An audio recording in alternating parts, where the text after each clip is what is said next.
हमने मांग का नियम पढ़ा। अब पढ़ेंगे मांग की मान्यता क्या है और मांग का नियम जो क्रियाशील होता है इसके क्या कारण है और इसके अपवाद क्या है।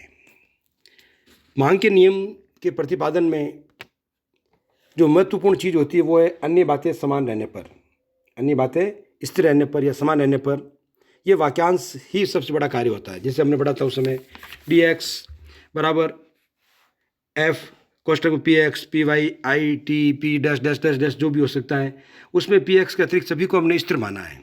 ये क्या है? अन्य बातें स्थिर रहने पर या अन्य बातें समान रहने पर, उसी पर ये निर्भर करता है। तो इसके अंदर पहला है हमारा जो आएगा उन्हीं को अपन डिफाइन करेंगे। वस्तु आधारभूत एवं जीवन रक्षक अन्यवादी अथवा प्रतिष्ठित सूचक विलासिता कुप्रभा की नहीं होनी चाहिए। वस्तु कैसी होनी चाहिए? आधारभूत, मूलभूत आवश्यकता नहीं होनी चाहिए। जीवन रक्षक अन्यवार्यता नहीं होनी, जैसे दवाई वगैरह नहीं होनी चाहिए। और प्रतिष्ठा सूचक विलासित, जो विलासिता की वस्तु जैसे सोना चांदी कार लग्जरी वस्तुएं भी नहीं होनी चाहिए, उन पर यह नियम लागू नहीं करेगा। मान्यता है। दूसरा, निकट भविष्य में वस्तु की कीमत में और अधिक परिवर्तन होने की आशंका नहीं होनी चाहिए, थोड़ी स्थिरता होनी चाहिए। समय, पॉइंट ऑफ समय, हम कहते हैं जो मांग का नियम है वस्तु की क्या होता है, कीमत और समय पर निर्भर करती है। तो उस कुछ समय के लिए उस वस्तु की कीमत कैसे होनी चाहिए? स्थिर होनी चाहिए। तीसरा अपन ये कह सकते हैं कि विशेष विश्लेषण अवधि में वस्तु की कोई नई स्थापन वस्तु बाजार में नहीं आनी चाहिए। जब अपन किसी वस्तु की बारे में विश्लेषण कर रहे हैं, उसके स्थान पर काम आने वाली वस्तु है, उसको कहते हैं प्रतिस्थापन वस्तु, बाजार में उपलब्ध नहीं। जैसे कि हीरो की गाइड है, हीरो की बाइक है और होंडा की भी आ गई या बजाज की आ गई, तो कंपटीशन हो जाएगा, प्रतिस्पर्धा हो जाएगी। ऐसा नहीं होना चाहिए। जब जब हीरो की बाइक बाजार में नहीं आई है तो उसी की क्वालिटी की दूसरी बाइक बाजार में नहीं आनी चाहिए, उसी पावर की, इंजन की है, उसी डिजाइन की वगैरह है, तो उसके पैरेलल तो उसका प्रतिस्थापन वस्तु नहीं आनी चाहिए, जिससे कि उस वस्तु के बारे में अपन तुलना कर सकें। दूसरा, अगला कह सकते हैं अपन, उपभोक्ता की आदत और रुचि, समाज में प्रचलित फैशन इत्यादि में कोई चेंजेस नहीं होना चाहिए, परिवर्तन नहीं होना चाहिए।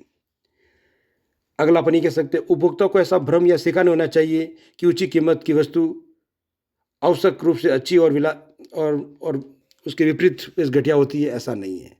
उच्च कीमत मिलने वाली वस्तु हमेशा अच्छी नहीं होती है और कम कीमत पे मिलने वाली वस्तु हमेशा घटिया नहीं होती है। ये मन में भ्रम दूर कर लेना चाहिए।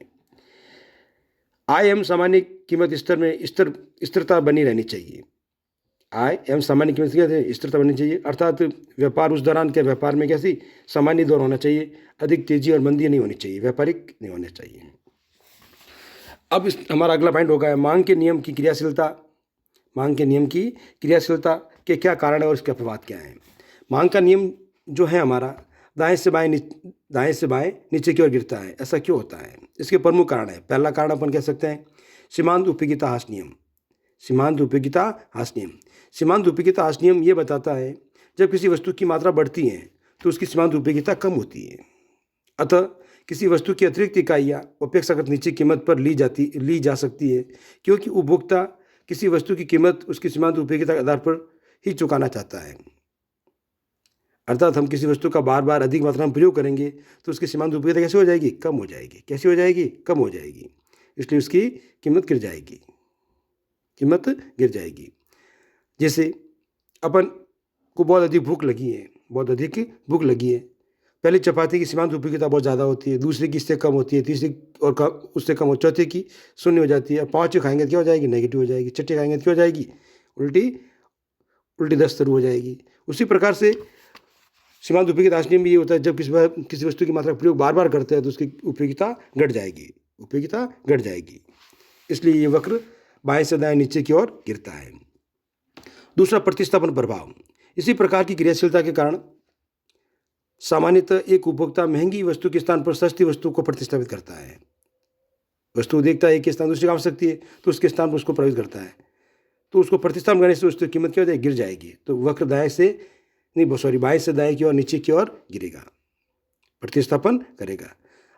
मेरा कहने का प्राय जब वस्तु की उसी जैसी वस्तु उसके स्थान पर काम आने वाली वस्तु को कहते हैं प्रतिस्थापन वस्तु, तो उसके अंदर प्रतिस्थापन प्रभाव होता है।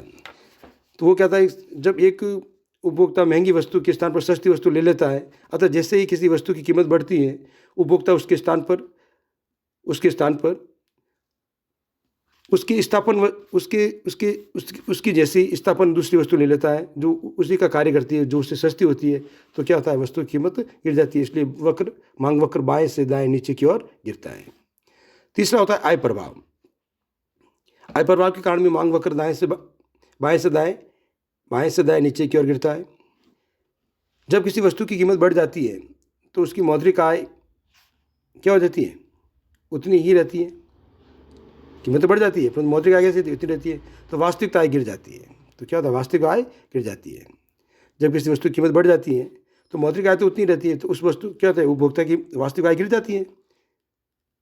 अर्थात अपन ये कह सकते, और इसका विलोम भी सत्य होता है। अपन ये कह सकते हैं जब उपभोक्ता की वास्तविक आय गिर जाती है तो उपभोक्ता की क्या आते, उपभोक्ता में कमी हो जाएगी। वास्तविक गिर जाएगी, उपभोक्ता में कमी हो जाएगी।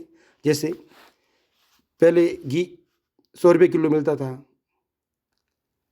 तो अपन उपयोग ज़्यादा करते थे। अब घी 500 रुपये किलो मिलता है तो उसका 1/5 200 ग्राम यूज़ करते हैं, तो उपभोग कम हो गया।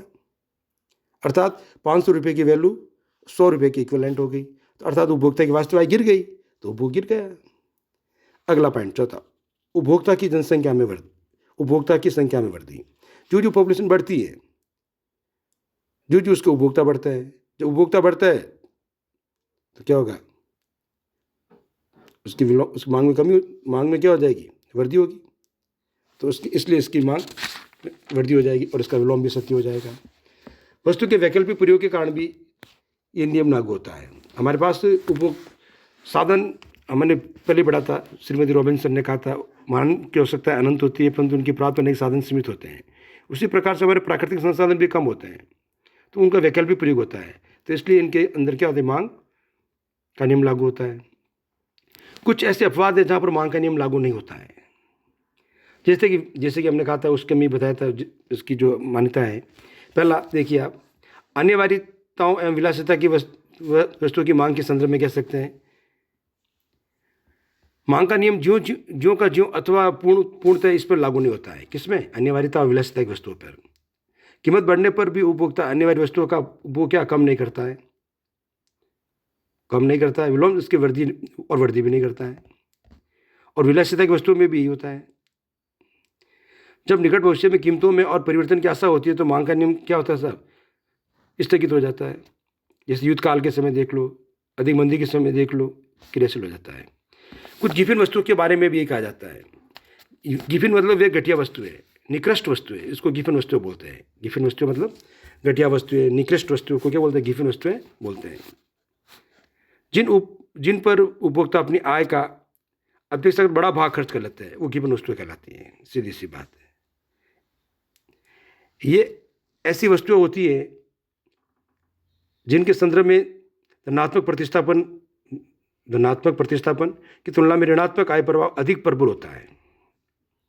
इसके संदर्भ में कहा जाता है धनात्मक प्रतिस्थापन की तुलना में ऋणात्मक आय प्रभाव अधिक क्या होता है, प्रबल होता है। आय प्रभाव का ज़्यादा प्रभाव पड़ता है। अपन ये कह सकते हैं घटिया वस्तु के संदर्भ में आय प्रभाव क्या होता है, ऋणात्मक होता है। आय बढ़ने पर उनका उपभोग घटता है और आय कम होने पर उनका विलोम और उनका उपभोग क्या होता है, बढ़ता है। अतः कीमत में गिरावट के समय समग्र प्रभाव ये होता है, उनकी मांग की जाने वाली मात्रा कम हो जाती है। तो इन कारण से इसका अपवाद है। अपवाद में आवश्यकता और विलासिता की वस्तुओं पे काम नहीं आता है, गिफिन वस्तुओं में काम नहीं आता है। और युद्ध जैसे कि जो होती है हमारी विपरीत परिस्थिति होती है, युद्ध है, उस समय भी एक नियम कार्यशील नहीं होता है। थैंक यू दोस्तों।